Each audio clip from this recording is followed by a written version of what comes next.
The Atlanta Falcons selected Chris Lindstrom out of Boston College with the 14th overall pick in the 2019 NFL Draft. And my overall reaction to this pick, I'm not excited about the pick, but I'm not miserable and angry and upset about it. Because this is a need that the Falcons were needing. Although I felt like their biggest need was within the defense, but I needed to realize that the Falcons' defense wasn't that good last season because of all the injuries. I'm kind of surprised that they didn't go defense first because Dan Quinn is a defensive man. I mean, it's pretty obvious. But I'm really surprised. I feel like if they wanted Chris Lindstrom this whole time, if he was their number one, if he was their number one prospect on the big board, they could have traded down. They could have traded down a couple picks to about maybe 18 or 19. Maybe, hopefully, to get some extra value for either the future of this draft or even next year. But I'm hopeful with this pick. Chris Lindstrom was one of those prospects that I was excited to see at the Combine. His numbers from the Combine, he skyrocketed his draft stock. And he's someone that I'm really hopeful for because he can protect Matt Ryan, because the offensive line needs a lot of help right now. But I feel like their defense needed more help. I will say this, though.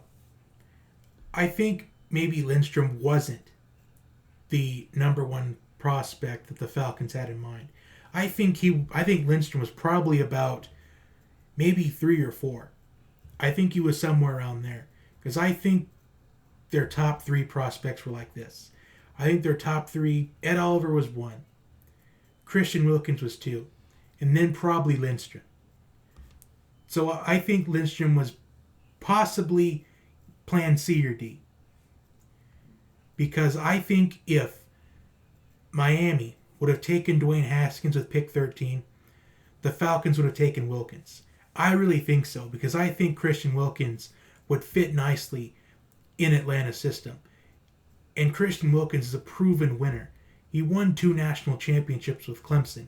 He even came back for his senior season just to win that 2nd national championship. A proven leader, someone with a great work ethic. And the Falcons were just 1 pick too late. And also, it's possible the Falcons wanted to trade up for Ed Oliver, but they couldn't find the right trade partner. Either that, or they couldn't find the right exchange of what they were going to have to give up. Because earlier in this draft, we saw the Steelers trade up from 20 to 10 to take Devin Bush right in front of the Bengals. So, and in exchange, it was pick 20, a 2nd round pick in this year's draft, and the 3rd round pick next year. So draft picks could have been an issue there.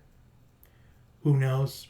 But Chris Lindstrom, I think he's going to make an impact on the Falcons' offensive line, because ever since Super Bowl 51, the last 2 seasons, Matt Ryan just hasn't gotten the proper protection that he needs.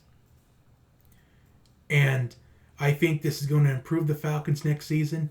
I'm really looking forward to see where the Falcons go tomorrow in rounds 2 and 3.